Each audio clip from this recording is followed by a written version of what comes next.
Hey, yeah.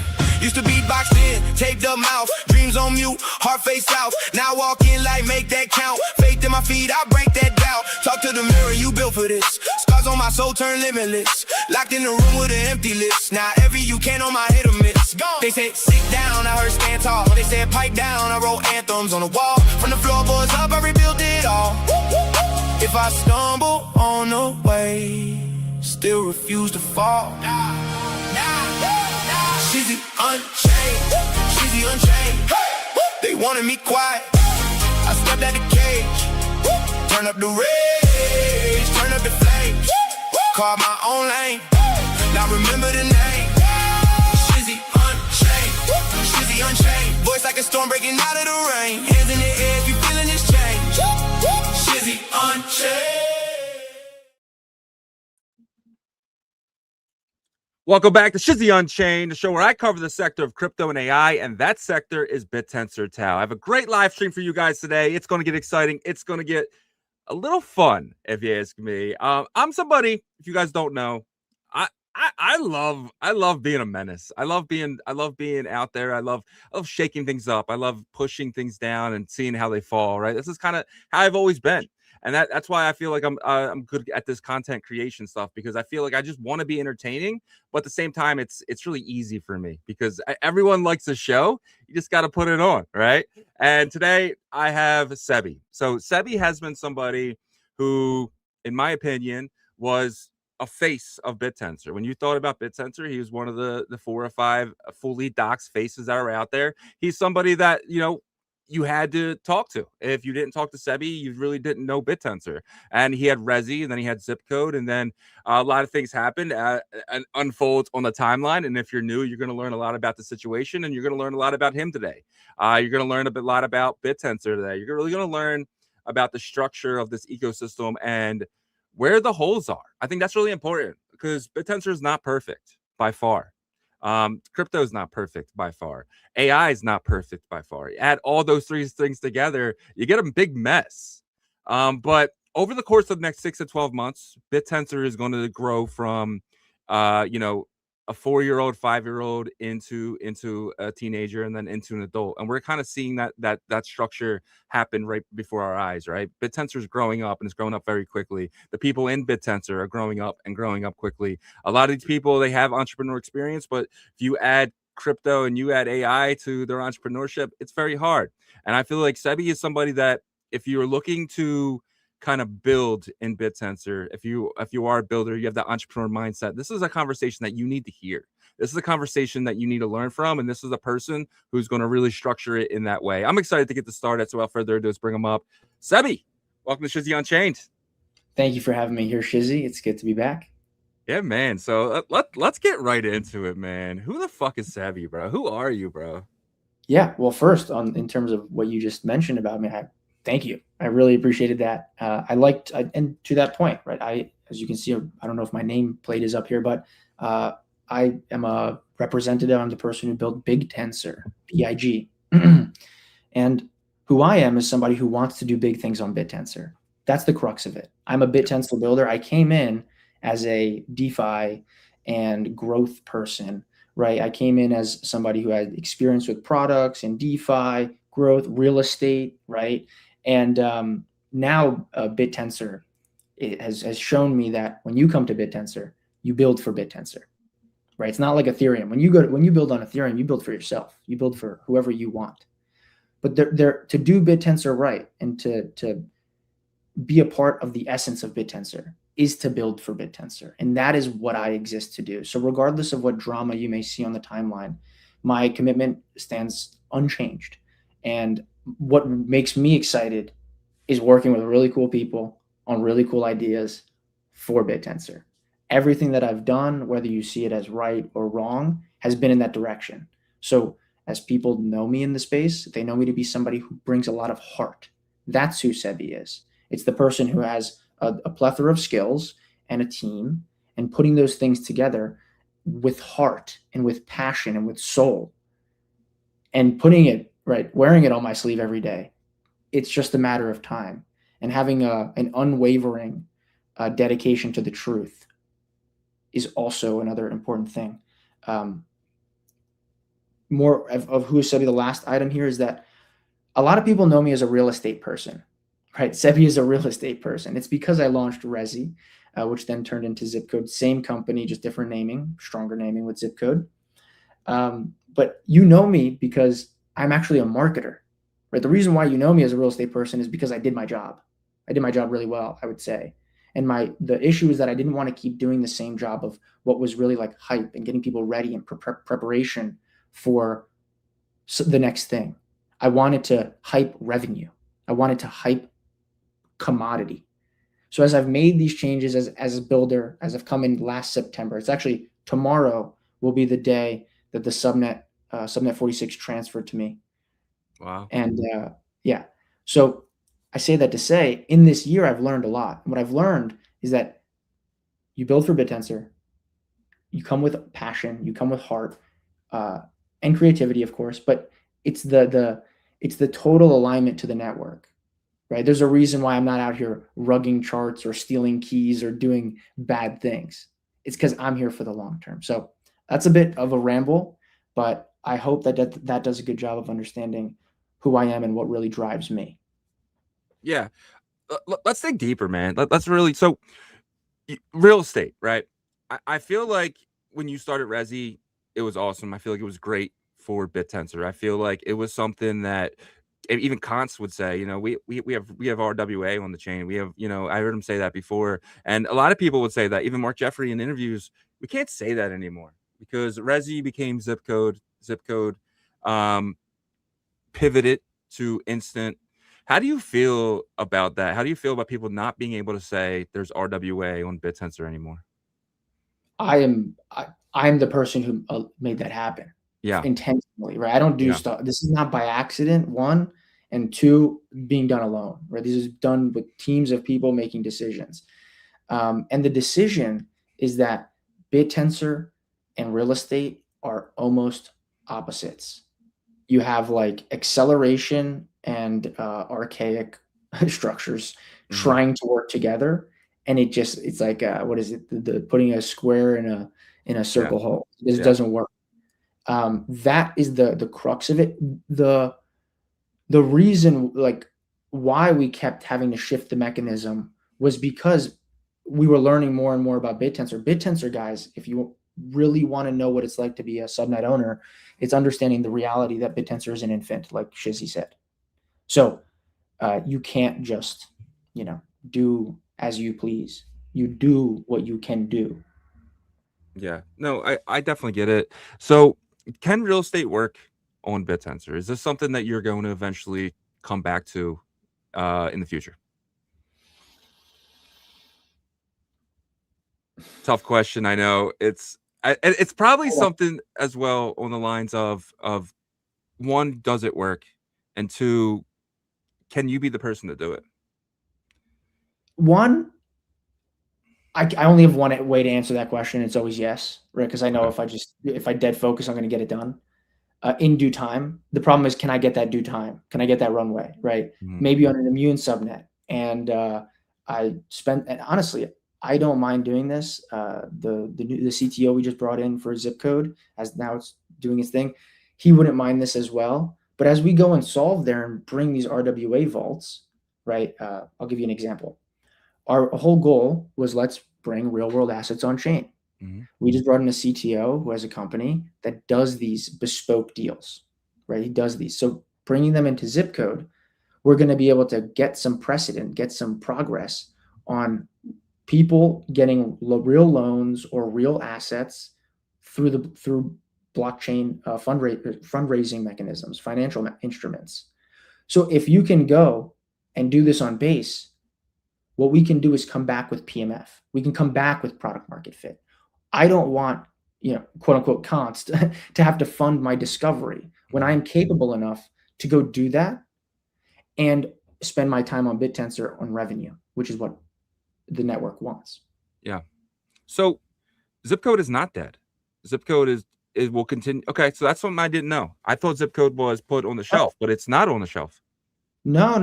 One thing that I'm on the line of is we're kind of in like a tough spot because we took it off of the subnet. I even had a founder FUD me about this, but I stand by it. I don't think it's that sad of a thing. I think Bittensor is going to embed all of this, like Mentat lending or like these Tau-based loans and even USDC-based loans. I think they're going to embed that into the pools. The money's there, right? They're already doing options with the pools or about to. Yeah. It's just natural. So I don't, I don't think that Bittensor is made for a business model that is not just like high revenue and the problem then becomes with Zipcode.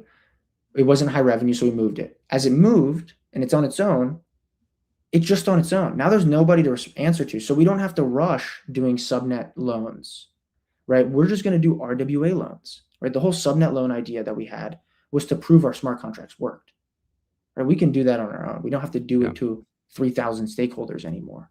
So let's just do it on our own, pitch that to our customers, go commercial route. And if that picks up steam, you will bet your bottom dollar that I am going to come back to Bittensor with Zipcode. Like, gotcha.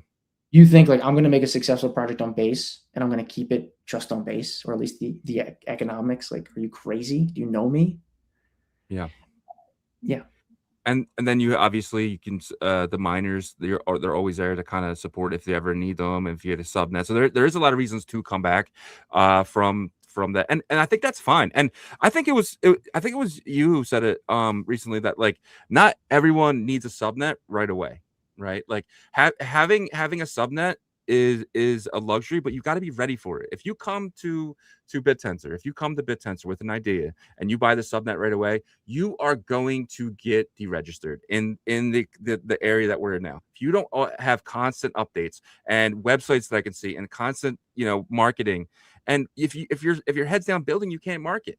So I think you're 100% right. I actually think that's a really good idea. And this is my first time hearing about this Zipcode potentially being on base, because if you build it on base, you build it around blockchain, and then you're able to come back to Bittensor because of the mine, and not because you want to just have a token or nothing like that, but because of the miners and the validators, then you could really structure an already built business, and then you bring in the best talent in the world, and then you have the validators making sure that best talent is actually doing their job and the chain pays for it. That is the ultimate.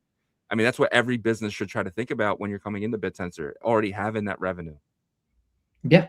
And I think we would do new reg. We would be a completely like organic thing that we allow to exist and be like flourish on Bittensor. My biggest thing is that when I came in, and to your point real quick, I almost like out of my seat. You were like, hey, if you come into subnets and like you're not ready, you're going to get pwned. Yeah. That was me. I was learning how Bittensor worked, and I had the cold key to a subnet.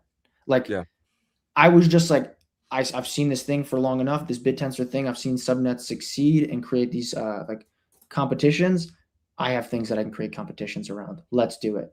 So my ambition, truthfully, put me in that spot. So what a lesson to founders is: be careful. Reach out to me. Say, hey, this is where I am with things. This is where I am with my understanding of Bittensor. I will tell you. Someone that really impressed me on this matter and who was perfectly ready to be a subnet owner was Gavin from Lead Poet. Oh, amazing. Gavin, really sharp guy, had been working for like 6 months and like, or 4 months to formulate what his subnet was going to do. Not doing production level code, but like working with people in the community, investor groups, detail traders, customers, potential customers. And so that when they came out, it was very precise and it was a very good launch. And I hope they win. I hope that they can turn on this revenue jet and make it work with the mechanism. Yeah. And I think Gavin, just to be on that topic, he's somebody who's really impressed me, because when I originally thought about Lead Poet, I was kind of bearish on it, on the sense of specialized AI. You don't need it. I can use my ChatGPT. But no, what Gavin has created and really opened my eyes to was creating an AI who's the best. Like when you're a person, right, and you study a certain area, whether that's law or real estate or anything, you become an expert in that, and people come to you for those questions. And I feel like it's the same thing with AI, and people don't really understand that unless you train your AI, unless you say, hey, go do this, and really kind of structure it, your AI is not going to know anything. And what Gavin has really opened my eyes to is specialized AI. And I'm getting really, really bullish on specialized AI, whether it could be anything. Having an expert in a subject where you can kind of lean on constantly and know that it's correct without you thinking it's guessing, because a lot of times my AI guesses and it's not the real answer and I look stupid on the timeline. But I think having an expert who you can trust, whether that's AI or even a person, is absolutely genius. Yeah. If anything, Lead Poet and Ditto should link up, and they should make specialized sales agents, like I've been telling them. That would crush for everybody, right? Yeah. Imagine you're trying to build a business, you go do that. It would be but to that point, when you're ready, you know it. When you're not ready, you don't know it. That's the problem. So talk to more people. Consider yourself not ready. And listen to these things, because I'm looking at a list here of debate subjects that we're going to go through, and Shizzy has them perfectly lined up as if like he's trying to make a course for Subnet owners.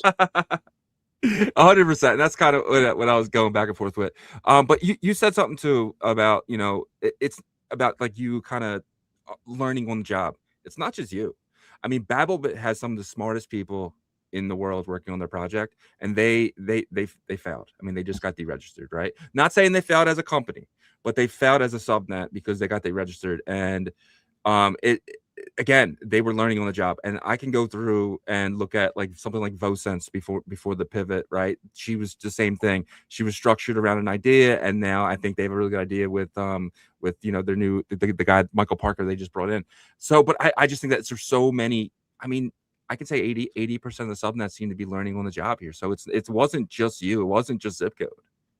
It's most on. I would even say higher, because like even the ones that do launch, they do realize, and they do successfully launch, they do realize they can do more, right? Because no one knows the limits of Bittensor right now. So if I'm gonna if people are gonna be like, oh, get out of Bittensor, at the best part, like we haven't even reached the peak of the movie yet.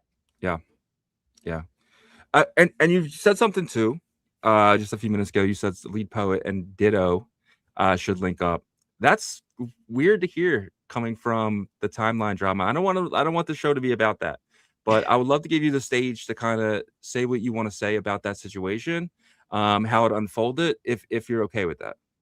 Yeah. So I can't speak on everything, but I can say that I hope that Ditto wins. I hope that they build a mechanism that works. It gets attention and usage.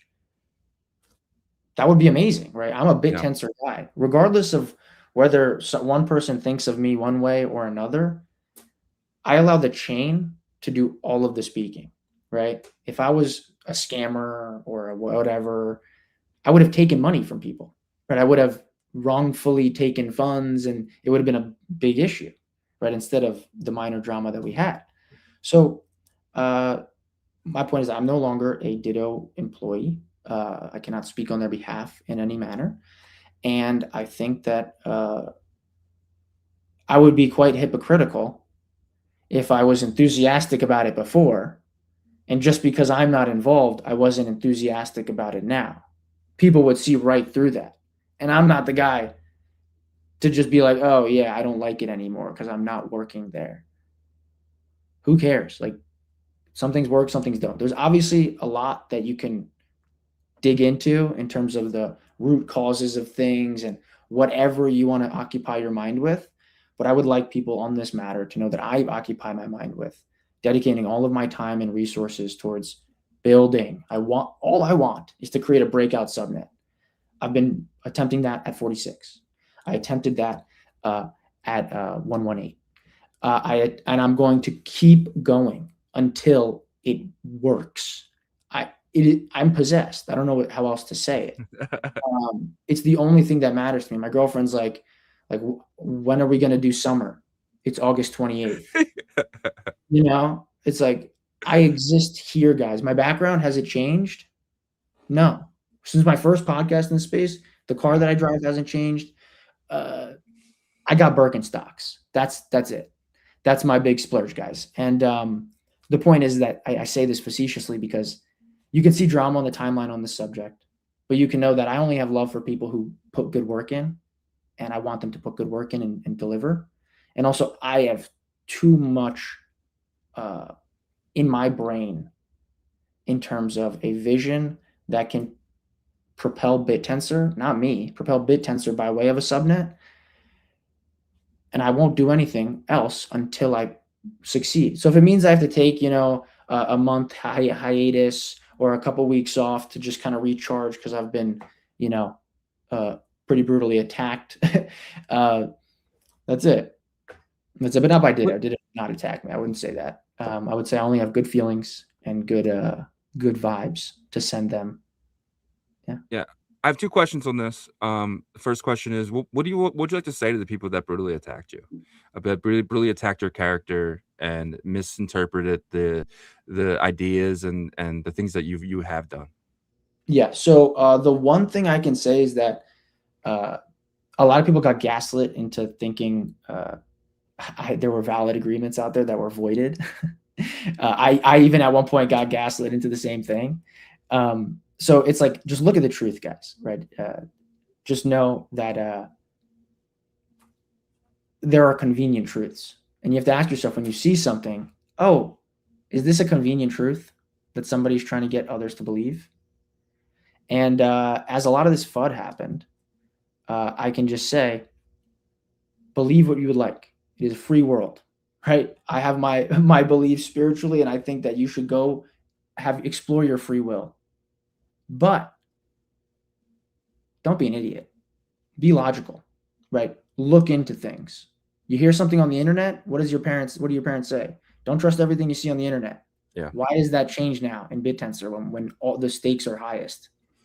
So what happened was everybody read something read something, and they believed something that was false. And it really damaged me because a lot of people said, oh, you can't trust that person. They're going to sign a document and not do a thing. I didn't do that. That's false, right? And I can say that because I can speak on facts. I did not. I signed an agreement that got voided. That then got used on the timeline as a valid agreement. You can't do that. So it's like, guys, you put all this shame on somebody who shows up every day, takes the lowest pay in his company, operates, does it with the highest integrity. When an exploit happens in an organization, although it wasn't the only sole party that was part of the process, took full responsibility. Who do you want to back? Is it the person who doesn't care about anything but themselves, or it's the person who clearly operates in a selfless manner towards the network? And I don't mean to digress too much, but I do want people to understand my passion. That kid that you guys fell in love with, that 25-year-old in September and October, and through all these podcasts over the last year, he's only gotten smarter. He's only gotten more jaded even too, and like more sharper in terms of who to deal with, how to deal with them, and what to do. So I will leave that up to the detailed traders, but that's my monologue on who the fuck Seby Rubino is right now in the face of FUD. Yeah. And final question, is there ever a day where you, Peyton and Omar kind of sit down and build a new relationship? Is that something that would ever happen? I don't have any ill will at all. Yeah. So I have no ill will. I was frustrated initially. I can say that, but it was more like frustration with myself, not foreseeing things and not playing things right. Things can always go differently. But I will say this.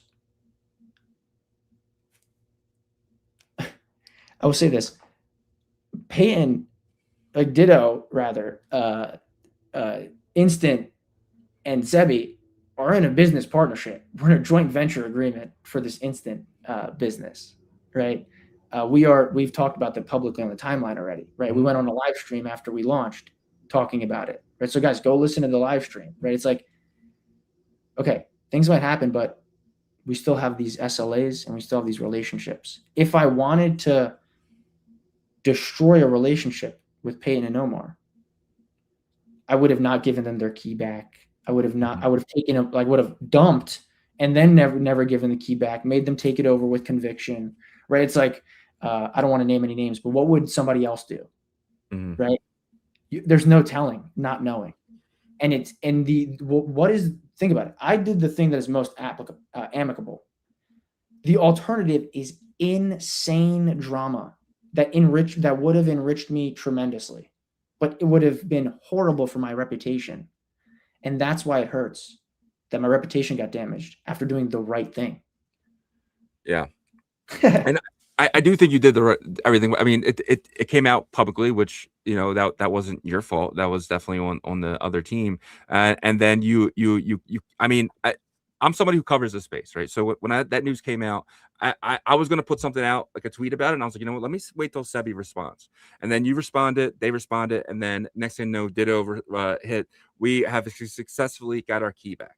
Right. And then the price of Ditto, it hit the bottom and it bounced back up. You saw everything. And then I was able to take all the information and put out a nice tweet about it and kind of give the entire space about what happened. So that whole thing in my mind, I thought was going to take a few days to work itself out, but it actually took a few hours. So that's saying a lot about you, because you could have thought about it. You could have structured it in a different way. You could have put demands out there and you didn't. It seems like you didn't. I could have been at a strip club and not seen the message. But I was on my phone. Why is Zipcode? I could have been at Sin City in Philly. But no, my point there is that I could have been distracted doing something else. But no, it's like it tells a lot of things, right? Being able to respond to it right away, being able to have the truth on my side. And look, I don't wish anything bad amongst anybody. Initially, there was frustration. Cool. Everyone's going to get frustrated as change happens. And I think that as I move forward, the dedication is operations. Yeah. Right. How do I grow instant? ? Distribution. Right. And that's getting people to use that inference. How do you do that? Embed it into platforms. Yeah. Okay. So on instance, maybe you can kind of give us a quick overview of what it is. And I mean, you're in a tough sector. I mean, you're now competing with Liam, you're competing with NG, you're competing with Chutes, you're competing with Targa. I mean, you're up against some juggernauts when it comes to Bittensor. Why did you go that route, and what is instant, and what is it doing differently from the big dogs? Right. First clarification, Dan is CEO of Instant, right? Okay. That's that. The vision of Instant, kind of like the point that you just talked about with Gavin. Gavin showed you the specialized models. Mm-hmm. You haven't really seen much specialized inference, right? No. If you go to Chutes, it's almost like OpenRouter. You have everything. Mm-hmm. You have Liam. It's more on like the, just rent the hardware. Essentially, it's less like it's like there's no models. The last time I checked on there that you're just running directly. I could be wrong though. But so you have broad is the point, right? Liam broad. Chutes broad, at least their UXs are a bit different. Targon, quite broad. Well, they're decentralized compute, right? Yeah. That's kind of is that their sector? Yeah, it's like broad as in like you can't, like they're not minimizing the amount of models they offer. Okay. Right. Or the shape of that model. Okay. So the point is that the inference wars is a question of structure. This is why Engie was able to go from like what was 53 like a few months ago, like nothing, right? And it just 6 million, yeah. And the point there is that Engie said we're just going to focus on a few things, and I think it was like GLM 2.5 and like 3 other models or something like that, yeah. 2 other models.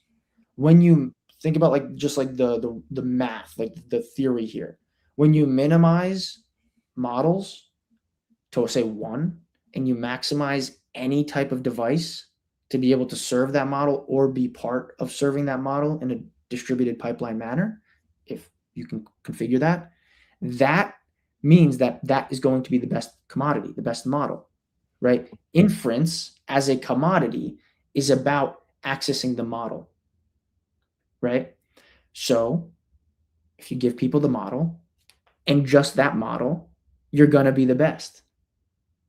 For example, I can predict right now, and I will give people the alpha. I would love to see somebody go out there and build a subnet that has any type of device possible within reason, and it offers one model, just like us. We're offering one model, GPT OSS 20B, and it's what Ditto uses for their benchmark, and that is the SLA that we have signed for them to serve their benchmark. Yeah. And to your point here, this is exactly what you mean. So this is a great article from James Archer. He put this out. He actually created this site, and it kind of breaks down. Shoots has, I mean, we're talking a ton of models. NG has 5, but you actually want to put this up here and just have the one. Is that kind of what you're saying? Think about it, right? If you just dedicate it to one, it's gonna be the best. Yeah, yeah. Can Instant beat these prices though? I mean, like is that the goal? Like, what is the goal of Instant? Why use Instant over what these guys are offering? One is that think about the markets. Speed kills, right? I talking to Subnet 88, and I'm saying, hey, once we go live, I want to get you guys Inference. And he's like, hell yeah, it's all about speed, right? So it's finance. Think about we talked to 79, right? You just mentioned Kyoki and Michael. I just met with them yesterday, and they're like, please do VLMs. We want to use faster VLMs. That's like, it would give us an edge to use you guys. The point here is that in a day and age when it's all about the technical advancements you can make, speed kills everything. If you can loop faster, right? If Ditto bench can go faster, hallelujah, right? Gotcha. Makes sense. I mean, that's what everyone wants, right? They're not going to sit here. No one's sitting here saying, I want to be slower, or I want to be. But can your model compete with the likes of the models that Shoots and NG are putting out, K3 and everything else? Yeah. So obviously we're going with the small model. It's just the place where I see us going, truthfully, and I hope to see us going rather, is really just like 2 models. Super small looping model, and just like a 5.3 flat or whatever is outright, right? A K3. I don't care what that model is. It's just about like demand. So read Open Router, find where the most demand is, offer this in this compressed manner, all these devices just to these models, and naturally you will optimize. And yeah, cost is definitely going to be one of the deciding factors, but it will be a dance, right? If we can offer you 3 times the speed for 1.5 times the cost, that's pretty great. Yeah, no, 100%. And you just broke down like how you guys can basically make money, and that's what it is, a revenue, right? So, and obviously you're not the CEO, but you have the inner workings of Instant. What are you guys expecting in that front? When can we start seeing Instant with revenue?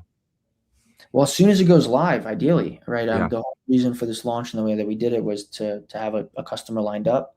We also have another, like for example, my goal is to distribute this Inference.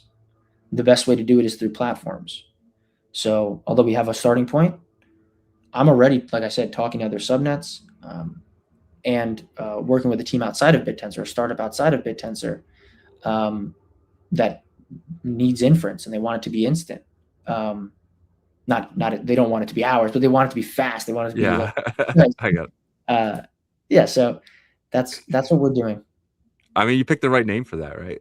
They want it to be instant, so let it be instant. So. Did you notice ChatGPT put instant next to the send bar or the send button?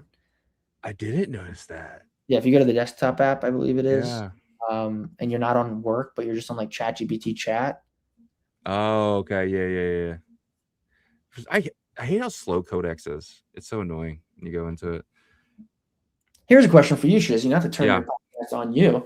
Let's do it. I'm always down. Your AI setup. Are you using AI? What have you got going on? Are you using Codex? So I'm a bit of a so I have the NG model. I have that set up with Kimi K3, and I'm using that. But I my go-to is Codex. I mean, I hate to say that out loud because I love Bittensor and everything. Because it's not Bittensor. It's not, I'm not using what I talk about. But for me on the daily basis, I like the Codex because I'm able to. You can probably do this on K3, but I'm able to send access to from my phone, and I'm able to do things. I keep my computer up, and I'm just like, okay, now do this. I'm not always at my computer, but I can be like, on the couch, and my computer's just going. And I do love the way my screen turns blue, and the chat GPT just fully takes over my computer, and I can and it's doing everything in the back end. And for me, I love it. I love seeing that. So I don't know, man. I feel dirty when I say I use Codex. I don't know why. No, I've been like shilling Codex. I love Codex after I switched from Claude like a couple weeks ago. Yeah. And I didn't look back even for a second. Opus just like speaks as if it's trying to manipulate you into buying a bridge or something. It's like, what are you doing? Like, why are you speaking like this? Yeah. But that was just a question I had for you. I would love to your show. Yeah, I like Codex, but I do have the Hermes. Hermes got to get better. Hermes agent's got to get better. I feel like there's a lot of tech. I feel like I got to keep resetting it. Is that something you experience with Hermes? Yeah. So back in February, I actually took one employee off of the subnet entirely, and I said, "Hey, you're just going to help me build out agents." I found Hermes. I was like, "Yeah, February, March a timeline," and I was like, "Hey." I landed on Paperclip. Yeah. I was using Hermes for a minute. I was having that issue where it wouldn't know enough about itself or would forget that it did something, right? So it was like a memory problem. Then I went to Paperclip. The memory problem stopped or started to go away. Yeah. And then I mean, I never really dug into like workflows and the actual like product itself until a couple weeks ago when I got into Codex. And it's insane. Like the amount I'm able to do now. I think we're going into a really peculiar time, to be honest, Shizzy. I think that we're under indexing how important AI is going to be. And we're under indexing how important Bittensor is going to be. Yeah. Think about it. We're getting subsidized Codex. We're getting subsidized Claude. What happens when the subsidies go away? Who pays for that? You and me. So when you have the alternative to get one of these bad boys, and basically run a local model or run a small model on that little thing, it gives you a level of independence, right? When intelligence is the core of your societal value and your status in society, your ability to uplift your status in society, accessing that intelligence at an advantage is your freedom. It's your key out of the cage of life. And I don't know, man. It's freaky. That's why I'm in Bittensor. I said it on a podcast before. You go into Bittensor to play defense. Yeah. And I'm playing defense. Yeah, I completely agree. All right, let's get into the show here. We have a couple comments to hit on. Talent Outsider says, "Where's the fight, fellas?" Yeah, so sorry about the clickbait, guys, but that's just a part of me. I can't not do it. He says, "I have a question, please, Seby. Who is your dev guy on Instant? How good he is on it?" Yeah, so Dan Ivanov is the CEO of Instant. He was the lead subnet developer at Zipcode as well when we were a subnet. Dan is now leading the charge. So our next thing is launch immediately. Yeah. We've made a lot of progress, or he's made a lot of progress rather, and now it's just launch. Makes sense. And he's good. He used to work for OTF. He used to work for Microsoft. Talent-wise, very good. And Alfonso actually says Dan is the core dev. He is a boss. He made an interview on Mark Jeffrey. So the Mark Jeffrey interview was eye-opening for me as well. I didn't know who Dan was, and I didn't really know what you guys are doing. So that was really good. If you guys haven't checked it out, go check out Hashrate. But yeah, Alfonso's a fan. Awesome. And then Tail Stacker says, I came for the blood as well, but you came, and that's all that matters. Okay, are you not entertained? All right, let's get into the show here, because I think that was really, really good. It was healthy for the space and everything. But we have some really cool stuff to kind of cover here. So let's just say I let you take over a subnet. Right? You can't take over Instant, but if you could take over any subnet you wanted to. From Chutes down to Capel, right? From highest market cap to lowest market cap. Which subnet is Seby taking over as CEO? Probably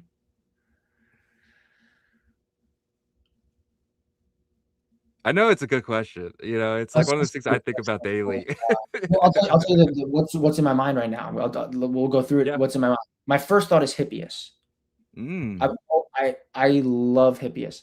My second thought would be Score, because there is a theory. Now, hear me out. I'm kind of crazy, but I have a theory about Score, and I think that if Score has such a really great grasp on the mechanism, which they've only proven to have, right? There is a future where everything is vision models. It's like weird to say, but like everything is vision models, and at least like the experiential, like for example, if you're using your computer, right, you want the model to be able to just see everything, right? You want it to be able to see you, right? You want it to be able to see your facial expressions. There's a lot that doesn't meet the keyboard that vision models allow, right? Where do your eyes go? You know, these are things that vision models enable. I'm very bullish on vision models. I actually just learned that also the 79 team, that we were just talking about before, Michael, was it 78? Oh, Vosense. Yeah. That was the Umi now. Yeah. They're using Score to build vision models, right? Yeah. So it's like I'm super bullish on vision models, and I would say it's Hippius or Score, to be honest. Yeah. So Hippius is interesting. The Dropbox of Bittensor, right? It's giving you that you're able to store anything you ever want, and just same thing. Right now I'm using Google, but I'm actually in the process of kind of switching from I think I pay like $2 a month from Google to kind of seeing at least what for my pictures and stuff like that, if I can not maybe just have a second place to store on Hippius, just to kind of just want to see how it works, right? And then maybe even go further with that. And then, you know, Hippius is interesting, but I'm surprised you didn't say GM. And I say that because you know, I think it was OpenRouter just sold for $7 billion, and GM is potentially a better version of that. You know, let's talk about GM. Yeah, I love GM. I think it's awesome. My understanding is actually like the Inference subnet router, right? It's routing shoots. It's routing to, I don't know if it's Engie, but like just an example of a different. It's like, hey, do you meet the liquid permissionless commodity standard?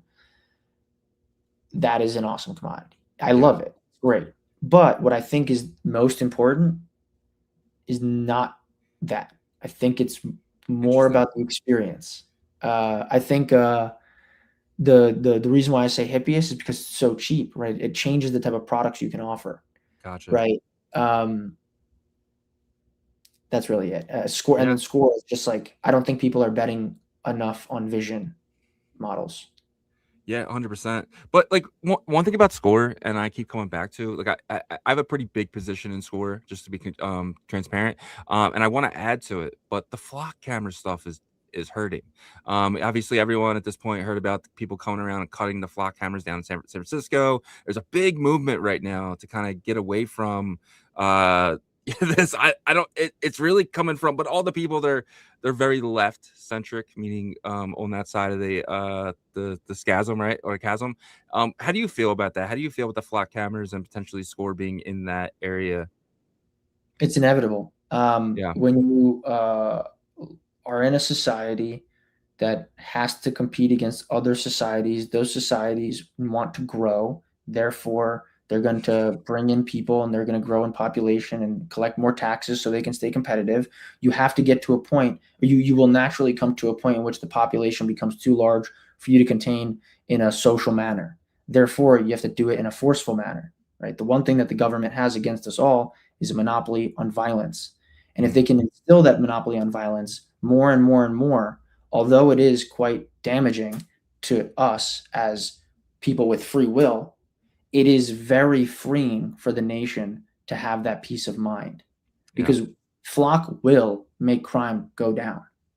Like, it's a simple, like, the more and more we've put surveillance into society, the safer society has become. Is that, do we want it in this way? No. Right? If I saw a flock camera, would I be off put? If I saw, Score helping the CEO of Flock, I'd be like, damn it, but let me buy some tokens. So that's the fact. The 100%. fact of Bittensor is that there are truths in the world, and Bittensor gives you the opportunity to stake your claim into those truths. And if you have this like theoretical and political and spiritual ideology about something, it doesn't matter if you like it or not. Stake your claim or don't, and soon you'll be able to short. So go for it. So how would you feel if score-powered flock competitors showed up in your neighborhood?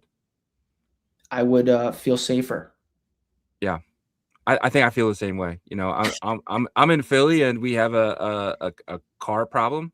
The cars are getting stolen like nonstop, especially like Hondas. And like I'm always afraid. So like I won't ever like park. I always like park behind my house, right? Like I'll make sure that I have a gate, I lock it because it's just for the fact that I don't want to deal with that problem, right? Obviously I have car insurance and everything else, but like I would actually like a score powered flock competitor on my block, like in my neighborhood, around my park, where my kids can get on their bikes and I can feel safe about that. I'm actually okay with it. It's all about the perspective of it too. Flock came out super strong. Like if I'm the marketing guy at Flock, I'm not doing whatever the F it is they're doing. I know. They are doing such a bad job at market. Like the product of Flock is that you hire a marketer that is actually a compliance person, right? If I was that marketer at Flock, I'd fire myself and hire a compliance person so that they could go attack every single publication trying to talk about it, right? It's just like less is more in the case of Flock marketing. And yeah, I mean, it sucks. The one thing that I really get put off by, because think about it, I can leave America.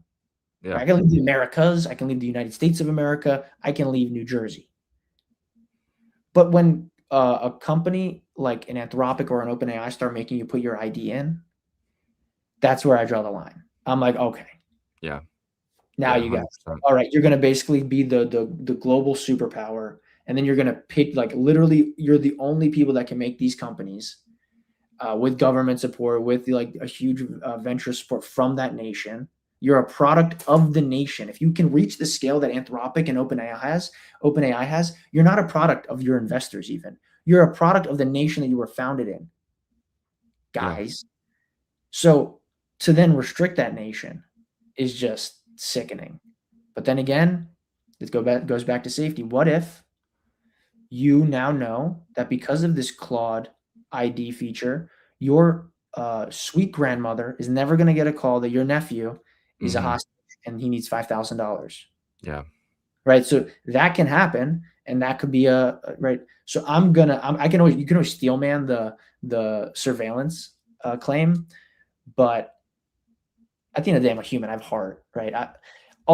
I'm like this Sicilian kid. You know, I want the world to kind of be lawless and like unrestricted. I want it to just be like, like let's just go do stuff and like unregulated growth, and let's just go within reason, within contractual laws, of course, friends.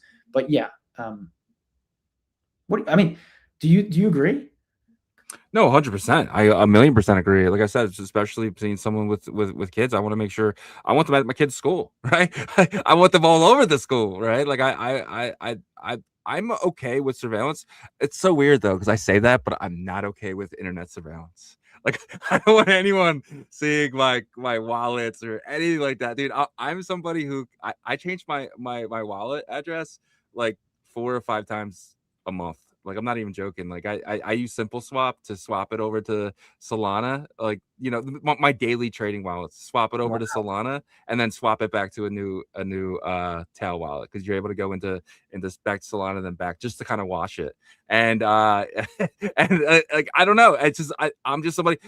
And I say that too because I don't want people following me in trades. Like I don't want to see, oh, that's Shizzy's wallet, and then they get in a trade, because like I'm very risk on when it comes. I'll get into stuff for a few hours and kind of, you know, like, oh wow, this is a good trade. This is a good trade. Oh no, you know what? I was wrong. I was wrong on this one. But I'm somebody who I'm really good at knowing when to get out. Like I'm really good to say, okay, this trade failed. And a lot of other people are not. So like I got to be careful too, because I'll say stuff. I'm bullish on this, and then people get into it. But yo, you still bullish on that? I'm like, oh crap, dude, that was last week.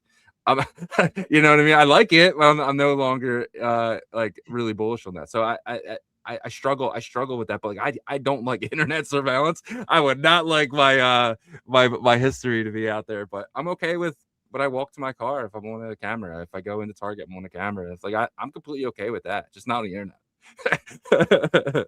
Yeah, yeah. I'm in the same camp with you.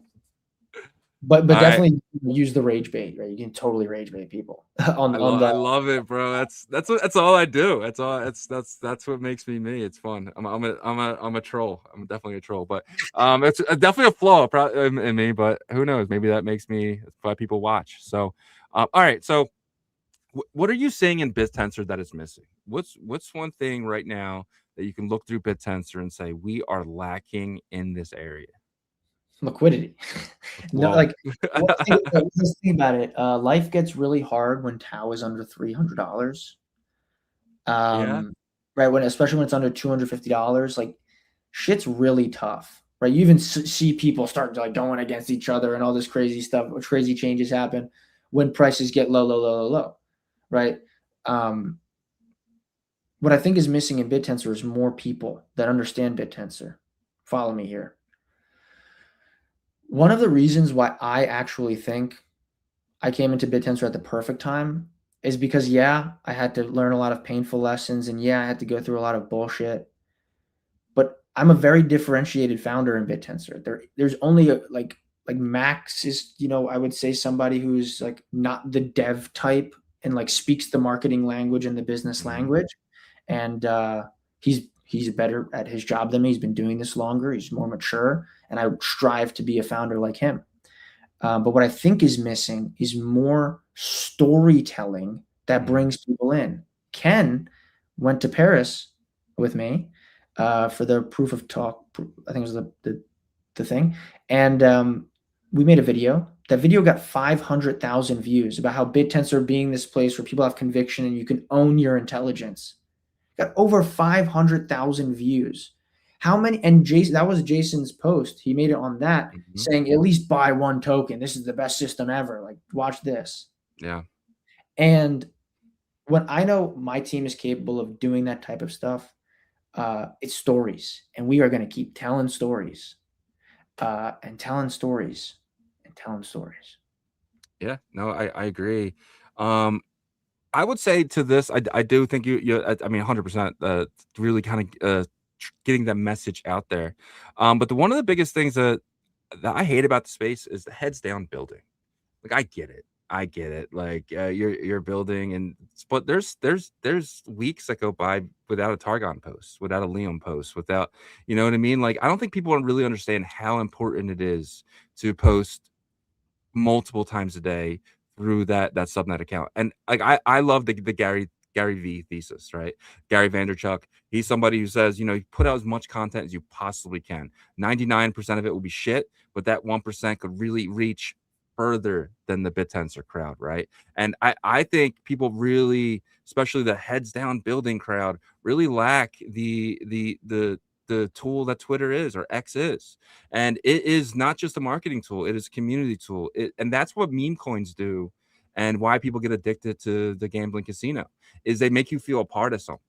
And I think subnets need to make people feel like not just about the product, because I think, with the whole meme stuff, the meme stocks, people feel like they're a part of GameStop. They feel like they're a part of that movement, or were a part of that movement, the AMC movement, when they're not dumping on you, right? And stuff like that. But like, I think if we can bring that to Bittensor, I think that's a huge lack, is not only creating an awesome product, and I know this is asking for a lot, but also creating a community around your product, because the best advertising is peer-to-peer, and the best advertising is having John Smith tweet about you.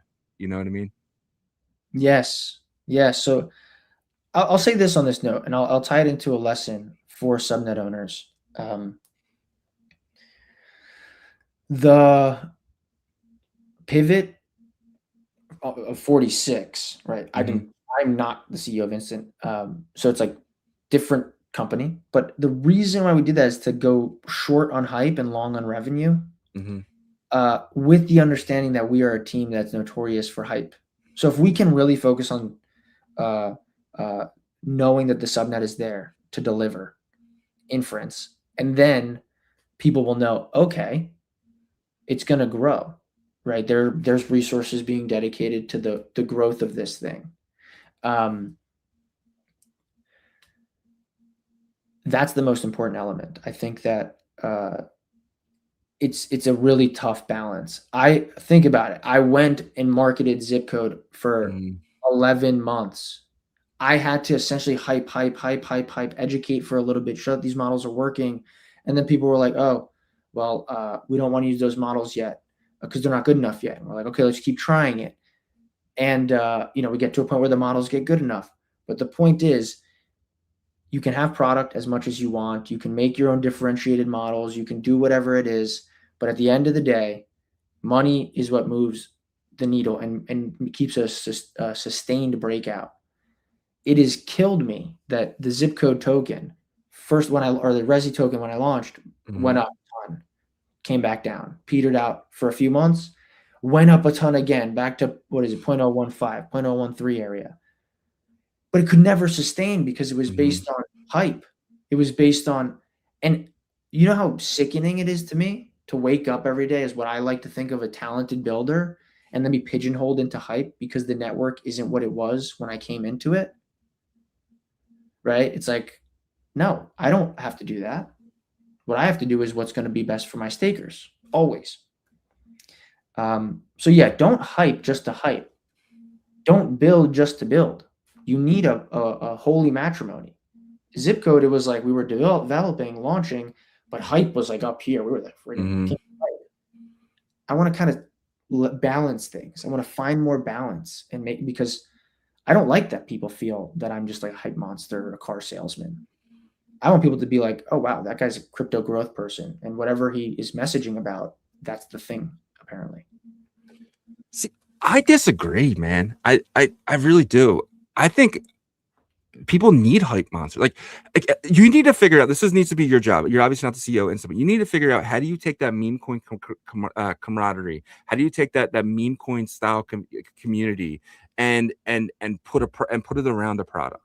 How do you make that product viral enough to not just be the product, but also have a community around it that is just, nonstop hitting on that? Is that possible? And am I just dreaming that that's even possible? Is that something that we could do here? Bring the meme coin community style camaraderie to a subnet token and the subnet business?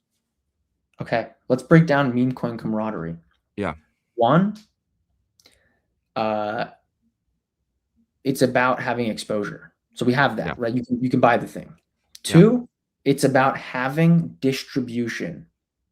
If you have a place where everyone's isolated and everyone owns stuff, no one's going to talk about it because they're isolated. There's no incentive. But we have Subnet Summer and the whole entire Bittensor chat and Shizzy Unchained chat and Tau Supercycle chat, all these chat nerds chat. And you're incentivized to get exposed and then distribute the thing. Yeah. Like you said, the best post is from John Smith. Yeah.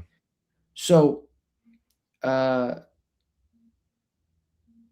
think I'm losing my train of thought, but that's the core here is that to bring meme coin camaraderie into the space, you need it to be on the crux that people have exposure and then they have access to people.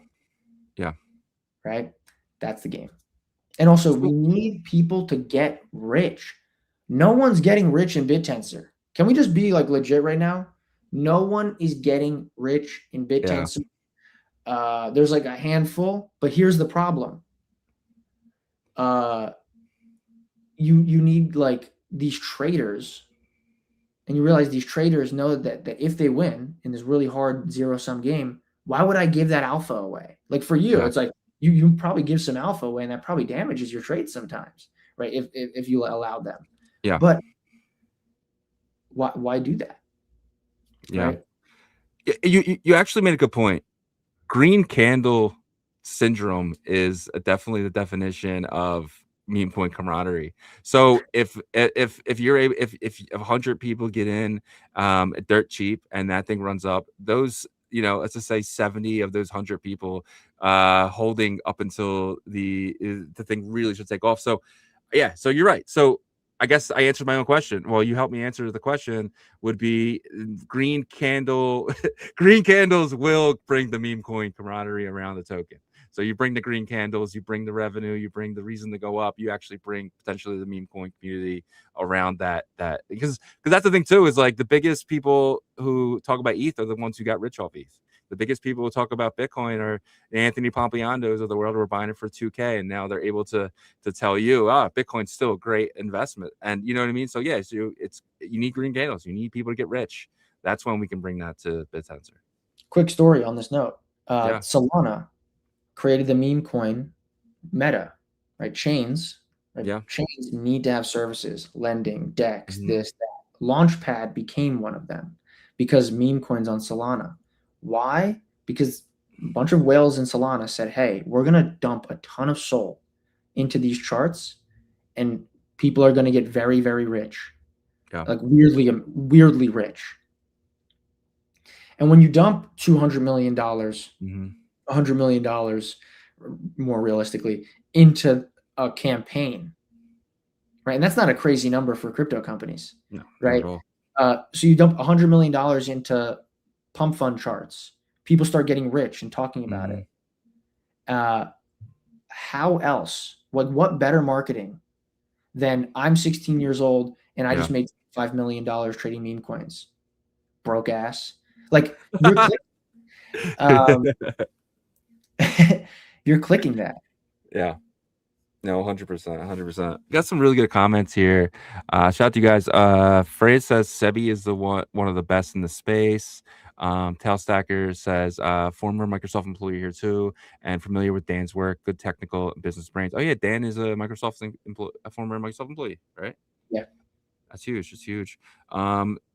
So Stacker, is he good? Should I buy a bit more alpha? Would you answer this question? Should Tao Outsider buy some instant? I'll actually address Tao Outsider. I love Tao Outsider. We've talked in private chats. I've done many interviews with him. It broke my heart. Tao Outsider sent me a message when I'm gonna put you on blast, bro. He sent me a message when I pivoted, and he said, "Bro, I don't even recognize you." Wow. But the point is, Tao Outsider, I'm glad that you're back. I'm glad that you can hopefully see that my heart has gone nowhere but deeper into the community of Bittensor.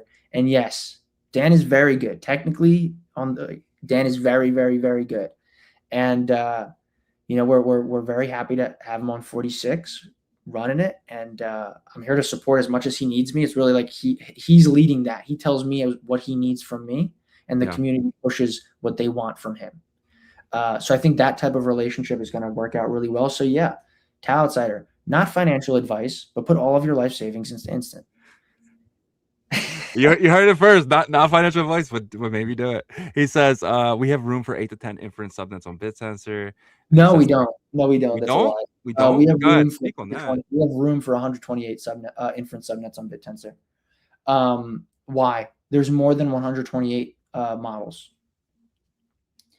And if you think about the truest nature of the limited resource pool that is Tau, if you think about it as a blank slate, we're starting from zero again, and you started them all as inference subnets, I can guarantee you that Bittensor would probably be in a better spot if the constraint was you can only run one model. Yeah. So if 128 subnets exist to run one model each, Bittensor would literally become the open router of the world forever and never be able to get taken off of the best price. And honestly, I would want Const to do that. I would want him to go like, hey, we're going to cut the shit. Everybody's going to restart as an inference subnet. That would be awesome. Yeah, I mean, it's putting all your eggs in one basket for sure. So yeah, you can see how my brain works. When my brain clicks into something, it really clicks into something. Well, I think I know the answer to the next question, but like sectors, is there anything in Bittensor that you are interested in sector wise? And we have AI training, we have pre-training, we have compute, GPUs, robotics, data, which you mentioned with Hippius, search, AI memory, image generation. Is there anything that really stands out to you besides, I'm not going to let you pick inference, besides inference that you were really interested in looking? I mean, I guess you picked vision, right? Because of score, but let's just take that out too. Anything else? kind of I want to say this is alpha. It's not very Bittensor. Can I say an experiment that I want to see happen? Love it. Yeah. I've been thinking about this a ton. I actually, although I love the Bitcast team and I love the product now, I was actually not the biggest fan at some point because I was like, why would I do this over there when I can just make them copy their mechanism and just basically put it as a sub mechanism? Like, a valid thought, right? If I could just send the money there, I don't have to pay any sort of extra fee. There's no whatever.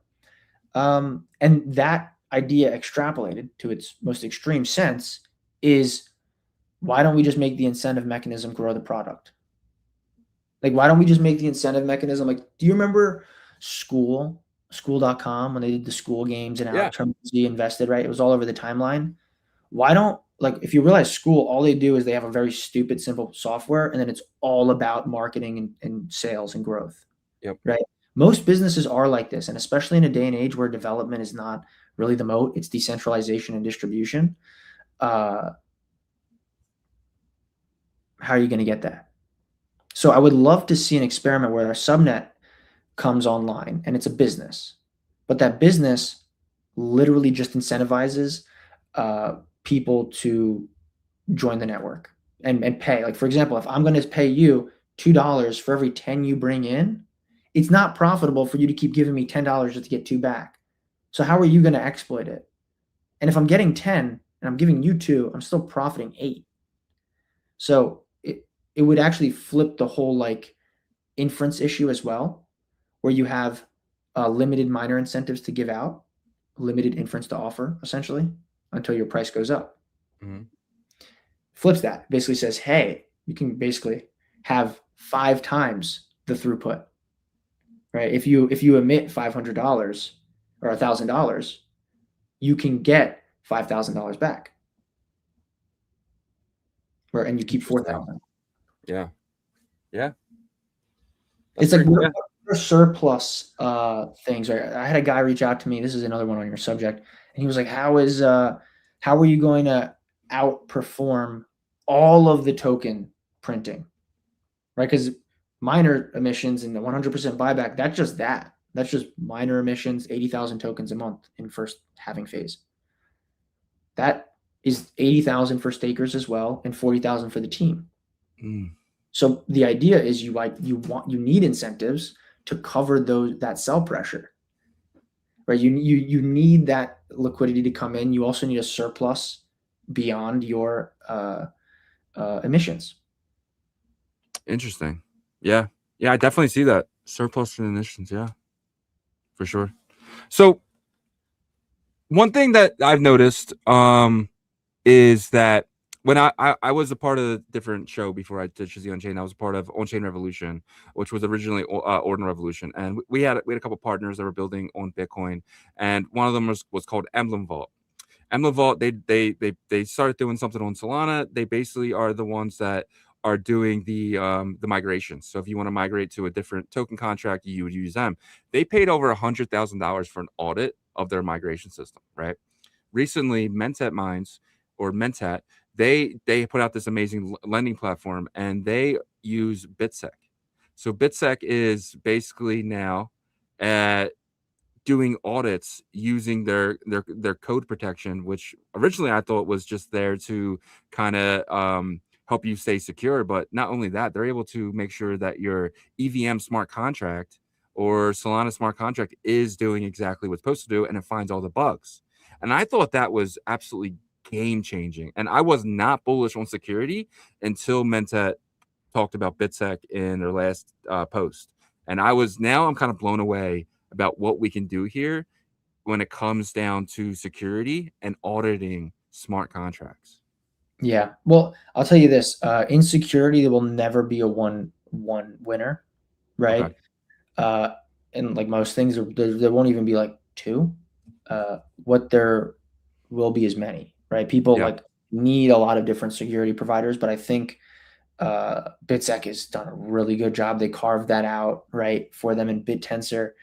And now anybody that comes in is going to know Bitsec is what you use if you're going to build smart contracts. I could tell you, I've been doing smart contract development. The team has, and we've been paying for audits and code checks and all these things. And it's like, what the heck? Just to build imagine if to build a business in the real world, you have to go spend $50,000 auditing if the process of your business was okay. Yeah. Right. That's kind of crazy. Yeah. No, 100%. It's basically having like an inspection team constantly. You know what I mean? Just having someone always there. You do need it, weirdly enough, right? I shit on it, but you need that security. I do get scared, and when I hear what you just said, though, Mentat didn't do an audit; they just used Bitsec. Well, they forked one of the biggest base borrowing and lending. I forget what it's called. They forked. What's the biggest one over there? Morpho. Morpho. Yeah, Morpho. They forked Morpho. So it's already worked. It was already working, proven out, audited. But then they did they did a second audit using Bitsec. Right. So does that make you feel better about it? No, because we did the same thing. Okay. We forked Euler, right? Euler is another lending protocol on Base. Okay. It's in the top 4 or 5 or 3, I don't know. And yeah, we still audited everything because there was paid the $100,000 or whatever, the 6 figures that it costs to do an audit. 6 figures, not always 6 figures. Okay. Also, there's different levels to audits. You can get where it's like a full team. They give you like a 40-page report, and then there's audits where it's like you get a security person who's going to give you analysis, and then you have an AI system that's fine-tuned to all their findings across every audit they've ever done. So yeah, Octane is the company we use, and they have a very good approach to it's like human and AI put together. So you don't think AI is capable of doing a full audit better than a human system? Oh, it is. Definitely is. Okay. Totally. Yeah. I think it's not about like doing one audit or doing it with one person. I think it's about doing many audits, many different times. Auditing is like almost like a core job function at any sort of DeFi protocol. Yeah. Gotcha. Because with me, I have ShizzyUnchained.com, and like I'm doing some stuff in the back end, and I'll have my eye complete. I'll say, hey, fully audit all my code, and it'll just jump through. It'll start auditing. So you wouldn't trust that over doing an audit. You wouldn't trust like a top of the line model just kind of looking through your code. I mean, the top of the line model made the code. Yeah, and then he's checking it as well. So I guess it's the same as like having your dev audit your code. I guess he's gonna structure it the way. Yeah, I get it for sure. It's always good to have a second pair of eyes on it.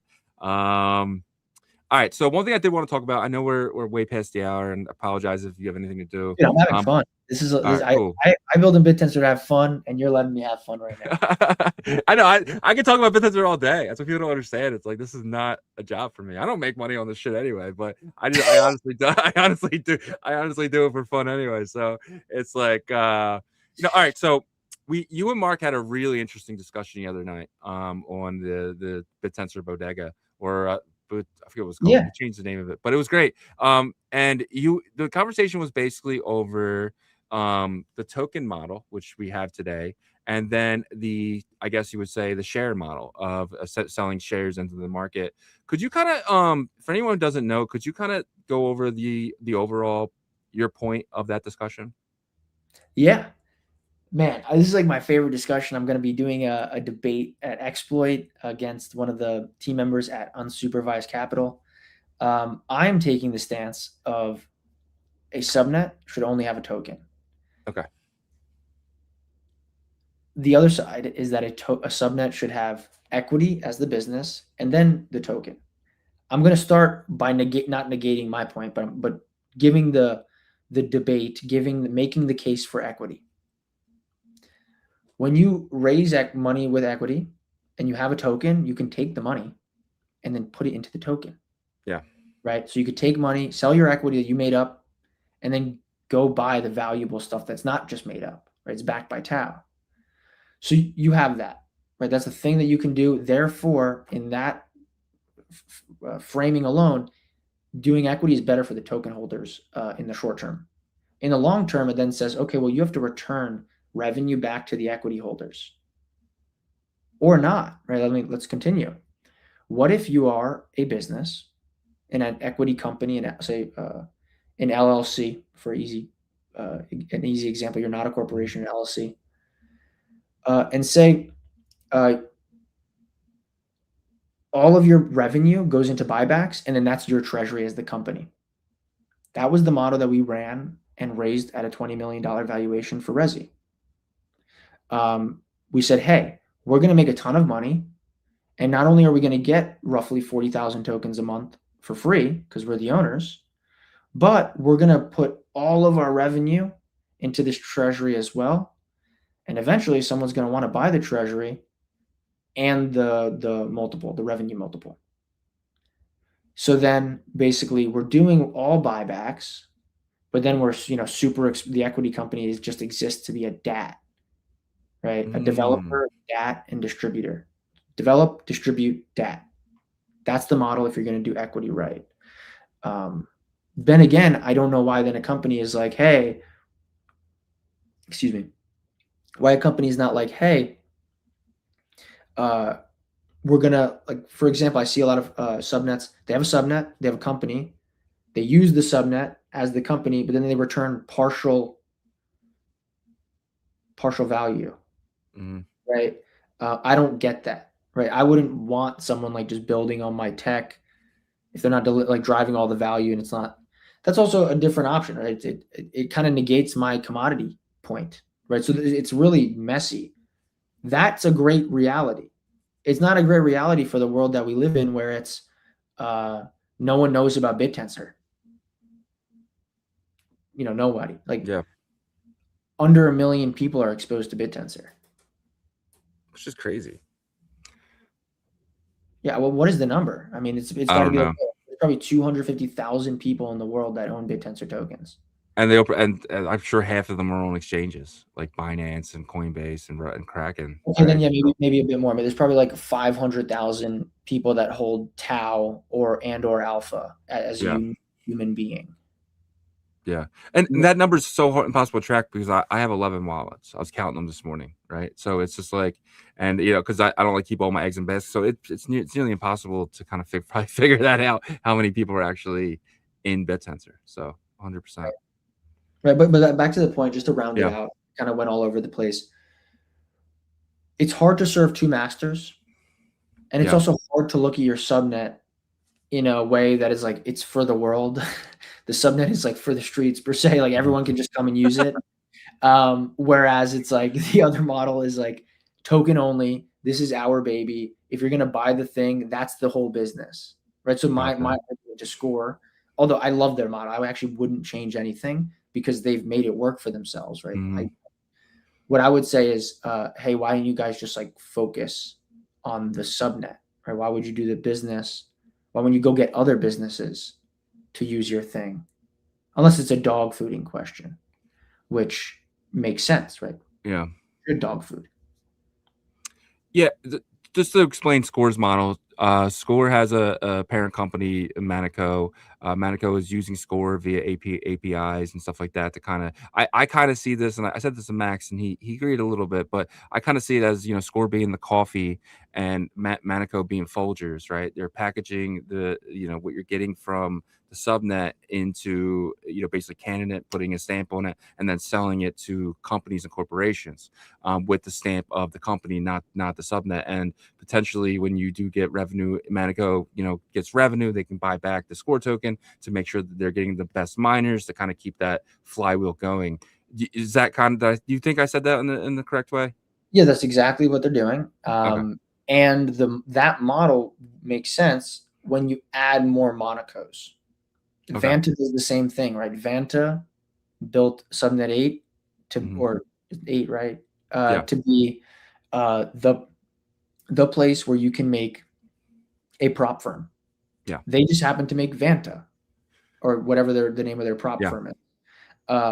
As one of those businesses, they're inviting other prop firms, right? Inference subnets should want to go to other Dittos and Pokes or Instincts or like these like genius apps like Buzz, right? You want to go fit your inference into a news portal.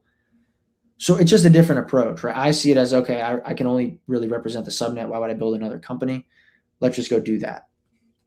Yeah. Yeah. I mean, is there a world where 6 companies are using one subnet and kind of, making sure that one subnet has the best miners, so they're buying and burning the token? Yeah. I actually think that there's going to be thousands of companies using the same subnets, right? Yeah. You're going to have thousands of people building businesses that have hundreds of thousands of collective users that are built on top of Score and GM and Hippius and Instant Inference. Why not? Yeah. And, people really don't understand this in Bittensor that, the subnet owners need, I mean, it's not want, they need the token price to be high so they get the smartest people in the world mining their subnet, right? So the smartest people in the world are going to they're going to want the easiest subnet to mine, and they're going to want the one where they're getting the most value. And if you can provide those two things in the sense of being, giving the miners everything they need to mine your subnet, plus giving them a very high market cap subnet with a lot of liquidity, when they're selling down their tokens, they're not dumping the price chart. If you can give them those two things, you're going to get the best miners in the world to mine your subnet, which gives you the best product in the back end. Right. That's exactly it. So to still wrap your point about it, put that in a bow. So you're basically saying, and tell me if I'm wrong here, the best way to bring on large investors into your company would be the promise of subnet tokens that you haven't potentially gotten yet. And then is that kind of what you're saying a little bit? So you're basically saying like, hey, we're getting 19% of the supply, you're getting 3% on this evaluation of today. Yeah, we get 19% of the supply. Here's 1.9% of it. We're basically selling 10% of our total expected income, right? Yeah. And that should be across 2 years, I believe it is, right? That should take 2 years. So you basically sell the next 2 years of emissions at a given price. And it kind of works as a token unlock, right? In a way, because the chains, you're getting them every 12 seconds, technically, right? You can't dump them, right? There is nothing, like you just get the cash, and there is no exploit on the other side that could happen, right? But yeah, That's really interesting. Safer. I didn't even think about it like that. That's really interesting. So it basically works as a token unlock. So every 12 seconds, you get a portion of the tokens that you own. Yep, you get 19%, and you distribute that to the investor who actually helps you fund the role, and he'll get 2%, of that potentially forever, until the token runs out. So, which makes him a long-term value, and then he can sell that if he wanted to in the future as well. That potential future tokens. Yeah. And to this point, and to making it make sense for subnet owners, if you ever get lucky enough to sit down with Const and workshop your mechanism or your subnet with him, he's going to put you in the mindset of simplicity wins, right? That's like this clear mind, this focused mind, this intentional mind that you will kind of be conditioned to operating like. I would say that this token or equity subject, right? I felt as I was doing equity and all that, I was chasing. And then I came to a point when I realized, I think this was like in June, I was like, we already have the thing. Yeah. Why am I trying to abstract it? Why am I trying to get more out of it and have to serve more masters? Why don't we just like fully commit? Yeah, that's true. I actually love that idea. 100%. 100%. I mean, you're going to hold the token. So Yeah. wouldn't you put more value to the token? Yeah. Yeah, I couldn't agree more. I guess my last question is, one of the main reasons why you pivoted was the new Root Reborn, right? And that was that's kind of what you said, right? That's one of the big reasons why you pivoted. So can a subnet survive without TAL emissions? Because that really is what Root Reborn's all about. Only the top 30 subnets are going to get any emissions when it comes to TAL. You still get your own token, but the token is useless without TAL in your pool. So can a subnet survive without TAL emissions? Yeah. So this whole 440 and Root Reborn subject, like it makes you very explicitly understand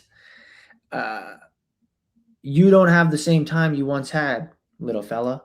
Yeah. Right? Because you're not getting emissions just for existing, or just for having a positive tau flow, like you remember, right? So can a subnet exist without emissions? No. It can't, like, well, the answer is yes. Technically, yes. But it would be like, it would have to come from like a super rich person. It would have to come in like a super like funded manner.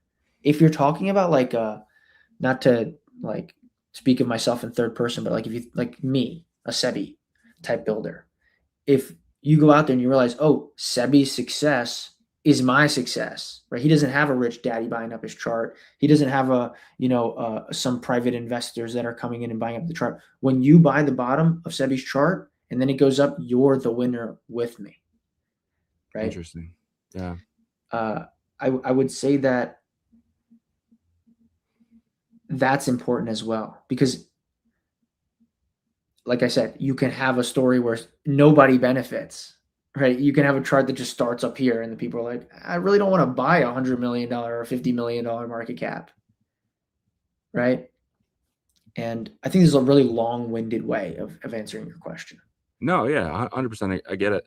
So you basically, if you have the funding and you're able to sit quiet and kind of keep building, heads down building, and you're not out there marketing or anything like that, you could potentially get by until you're ready to add the miners and the validators. Correct. Okay. Well, this has been absolutely amazing, man. I really appreciate your time, and I would love to give you the stage one last time. Is there anything to my DGen audience that you would like to say? Well, one, I want to say thank you to you, to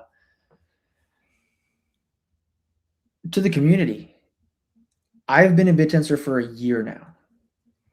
A lot of people have shown me the utmost respect. I've been praised in this last year more than and in higher ways than I ever have in my entire life. I've learned more than I ever have in my entire life. I've lost more sleep than I have in my entire life. I, as a human being, am accelerating faster than I ever have in my entire life. My intentions remain the same as when I came into the network.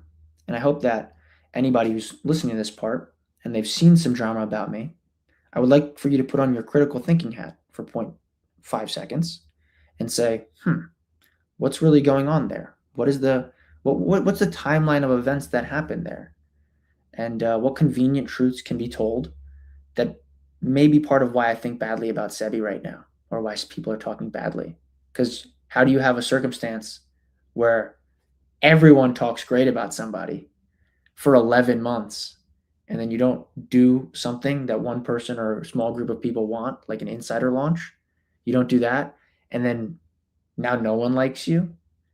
Okay, that's a little convenient and stupid, and yeah, it's a fun time to be building.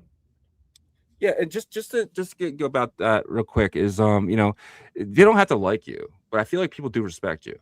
You know what I mean? I feel like your respect isn't I think, building on Bittensor, you have a lot of respect, and people still, tell outsider to come in and, tell Stacker to come in. These guys are very critical of a lot of people, but they still respect you. I think that's one thing you can't lose right now. They know where my heart is, right? At the end of the day, when I was talking to Const about this token and equity thing, he's like, when people buy Tau, they know they're buying all of my energy. Ooh. And I was like, yes. Yeah. Like, that is like monk shit. Like, that we need to instill that type of reality. And truthfully, I've put so much energy into Subnet 46. It is forever going to be touched by Seby. It is going, So, well, yeah, I'm not gonna get into that, but that was good. And on that note, we'll see you next time, guys. Bye. Cheers. Shizzy Unchained. Whoa, hey, yeah. Used to be boxed in, taped up mouth, dreams on mute, heart face out. Now walk in like make that count. Faith in my feet, I break that down. Talk to the mirror, you built for this. Scars on my soul turn limitless. Locked in the room with an empty list. Now every you can on my hit or miss. Gone. They said sit down, I heard stand tall. They said pipe down, I wrote anthems on the wall. From the floorboards up, I rebuilt it all. If I stumble on the way, still refuse to fall. Nah. Shizzy Unchained, Shizzy Unchained. They wanted me quiet. I stepped out the cage, turn up the red.